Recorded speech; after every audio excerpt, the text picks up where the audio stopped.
Before we start work on the CG125 engine, checking the valves, the tappet clearance, a few simple things we have to do.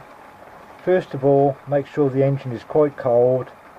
We can't adjust the inlet or the exhaust valve before it's quite cold. We'll get a false reading if the engine's still warm or hot. You need to take off the cover so you can see the valves and the rockers.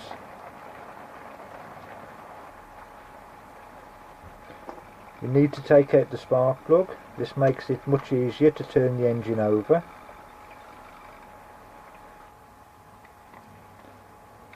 Then take the gear stick off the shaft, just below the gearbox sprocket.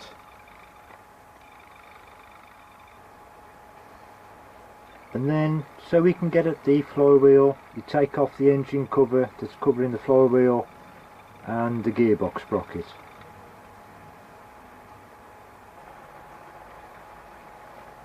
As the engine's turned over by the flywheel and you turn in a clockwise direction, you'll notice the piston comes up and down. And what we're trying to achieve is get the piston to top dead centre. The flywheel is marked on the top, and there's a little mark there that you align the mark on the crankcase and the mark on the flywheel with, to make sure that it's a top dead centre, ready to adjust the valves.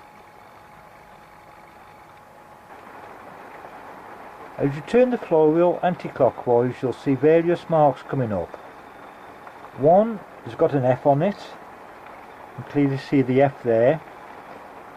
That is for when the engine is firing, for when the spark plug has a spark, and that's the ignition. The one we're interested in, as we turn it anti-clockwise, is the T mark.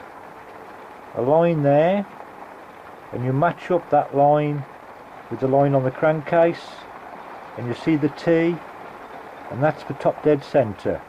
We need to achieve that. And here's the piston as it comes to the top. While turning that flywheel anti-clockwise, you see it reach the top, and just a little bit of a wiggle to get that line marked up correctly. That's it, and there we are. That's ready to do the valves. Maybe not though. Unfortunately, when you turn the engine over anti-clockwise, this is a 4-stroke engine, so the piston will come to the top twice each time in a firing cycle. So the one is where it fires, and where you also adjust the tappets, the valve clearance, and the other time it's when it's coming up after ignition and it's pushing the exhaust gas out of the exhaust valve, and we don't want it in that position. The marks will still correspond with each other, it will look like it's correct, and the piston will be at the top, but it's totally unsuitable to do the valve clearance. So we need to keep turning the engine over and make sure that we have it on top dead centre where we need it to adjust the valves. Once we've done that, we can then adjust the valves. When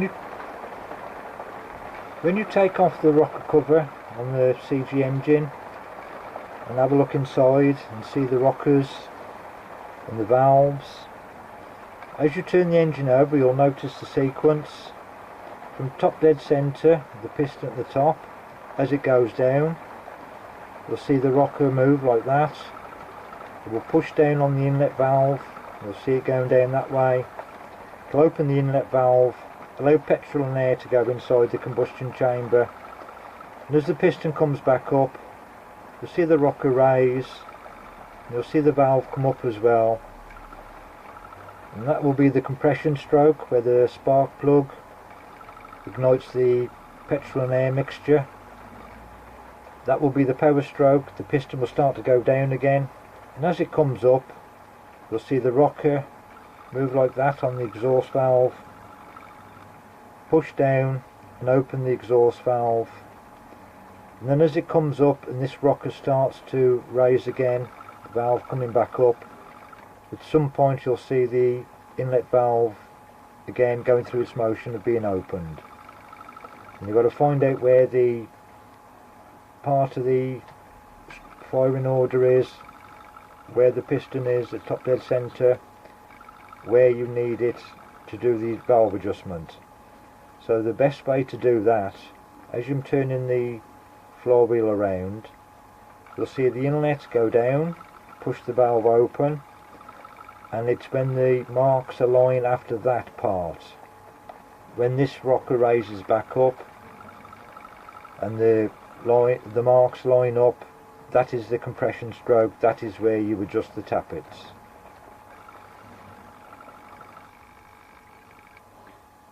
To adjust the valve clearance, we need to undo the lock nut, but first you slide in a feeler gauge of the correct size to see if the gap's correct. If you find that you can't get it in, or it's very stiff to move between the tappet and the valve, then the gap needs to be increased. And if you find it's too much gap and you can put a larger feeler gauge in, then the gap needs to be closed.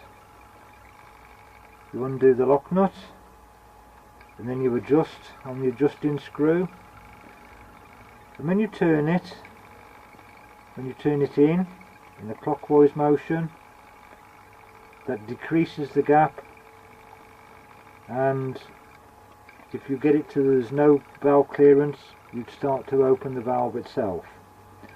So to make the gap smaller, turn it clockwise. To make the gap bigger, turn it anti-clockwise, and eventually you get that nice sliding fit with the feeler gauge of the right size.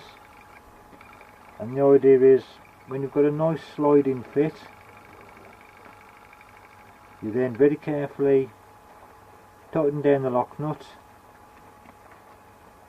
and it's best to hold down the adjusting screw as well.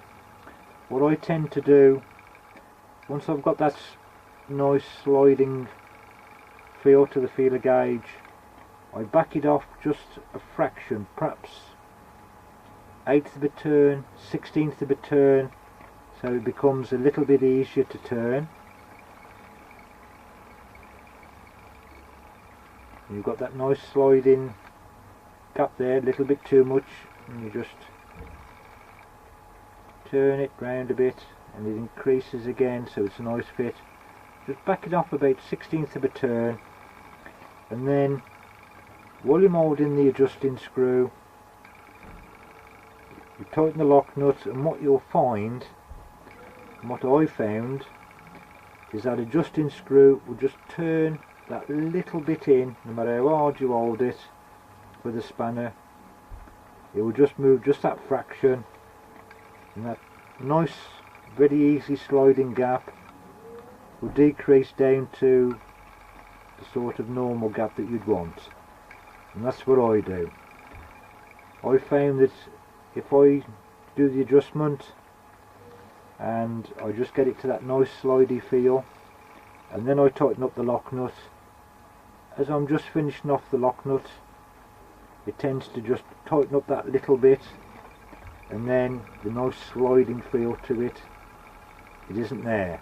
And that's why I just back it off just that little tiny bit, and then tighten down the lock nut, and then hopefully job done. Tappets adjusted, you've got the valve clearance correct, and all you need to do is put back on the valve cover, and if need be, put a new gasket on as well.